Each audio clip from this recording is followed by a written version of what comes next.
Before jumping into this part, make sure you watched part 1 and 2. The link is right below in the description. Wanting to help them, one day he arranged firewood and dry branches neatly outside their house. When the family returned, they were shocked. "There must be a Holy Spirit helping us in this forest," they said. Seeing their happiness, Kyle smiles for the first time in his life. For the first time, he feels that he's done something good. From then on, Kyle continues helping them. In return, the family leaves food and clothes outside for the unseen good spirit.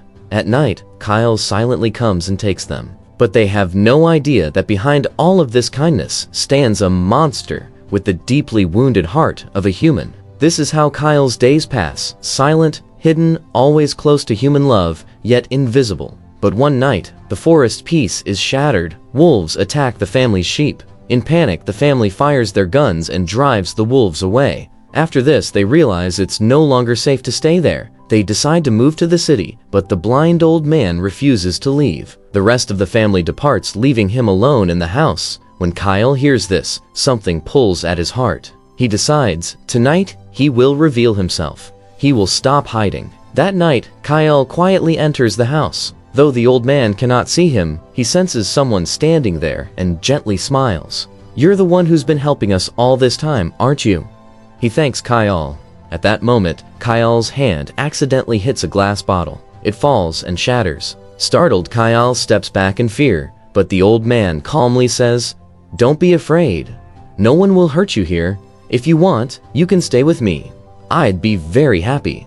Those words touch Kyle's life with pure, selfless love. For the very first time, he trusts him and decides to stay. Slowly, the old man teaches him how to read and write, and talks about the world and how humans live. Before long, Kyle learns not only to speak clearly, but also to read. A deep bond forms between them. They become family. Then one day, everything changes. The old man asks Kyle, "Where did you come from? Who are your parents?" Kyle has no answer. He remembers nothing. The old man gently says, "If you don't know, then go out into the world. Find your own truth."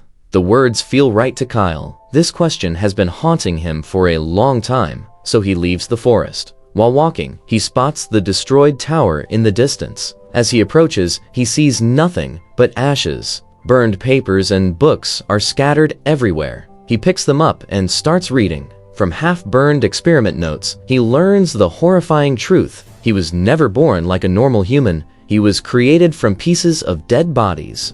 The truth shatters him from the inside. Memories of Victor's cruelty flood back. Then he finds a letter with Victor's address. He makes a decision. He will go to Victor. But near the house, he finds the wolves have returned. Filled with rage, Kyle attacks them alone and brutally kills them all. His strength is thousands of times greater than any human, but the wolves have already fatally injured the old man. In pain, the old man tells Kyle, "Now you know your truth. I'm happy. You finally found it." With those words, he closes his eyes. Moments later, the rest of the family returns. Seeing Kyle in such a terrifying state, they assume he killed the old man. They all attack him. Kyle pushes them away and escapes, but not before being shot. He collapses to the ground. Everyone believes he's finally dead, but days later, his wounds slowly heal. He begins breathing again. Kyle comes back to life, because Kyle cannot die. Elsewhere, Victor, now walking with a prosthetic leg after the explosion, attends William and Elizabeth's wedding to congratulate them. But Elizabeth still can't forget how Victor tried to kill Kyle. In anger, she strikes Victor hard on the head. He falls to the ground. That night, back in his room, Victor senses someone's presence. He turns around and sees Kyle standing there. Victor can't believe it. Kyle is still alive. Even more terrifying, Kyle can now speak clearly. His voice carries pain and deep rage as he says, "I've tried to die so many times. I can't. I cannot die. Now don't leave me alone. Create someone like me, someone who will stay with me forever." Victor roars back, "I will never create another monster like you."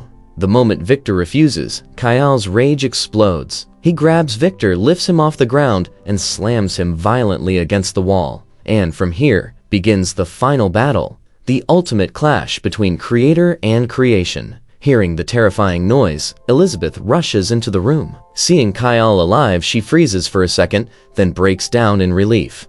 But in that very emotional moment, everything turns upside down. Blinded by rage, Victor grabs a gun and tries to shoot Kyle. Cruel fate intervenes. The bullet misses Kyle and hits Elizabeth instead. At that exact moment, William arrives. Witnessing the horror, he furiously shoves Kyle away. But instead of attacking back, Kyle gently lifts the wounded Elizabeth into his arms and escapes. Victor rushes to William and desperately says, "I can save you. I can do it." But with his final breath, William smiles painfully and replies, "It's not needed anymore. Everything that happened, you're responsible." With those words, William closes his eyes forever. In seconds, Victor loses everything. Gun still in his hand, he slowly steps back, consumed by fear, guilt, and emptiness. Elsewhere, Elizabeth looks at Kyle one last time and whispers weakly, "My whole life, I searched for a kind of love that words can't explain. I found that love in you. But in this life, we couldn't be together." Tears roll down her face. With her final breath, she whispers, "I love you, but I don't have any time left." Elizabeth dies in Kyle's arms. Just then, Victor returns, ready to kill Kyle. But hearing that Elizabeth is dead completely breaks him.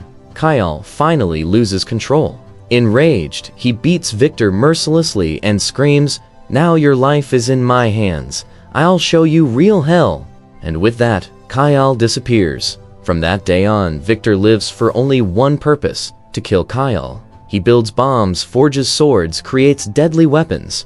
After a long hunt, he finally finds Kyle and attacks him. But once again, fate reverses everything. Kyle overpowers Victor. His eyes fall on a powerful bomb Victor is carrying, and a thought crosses his mind.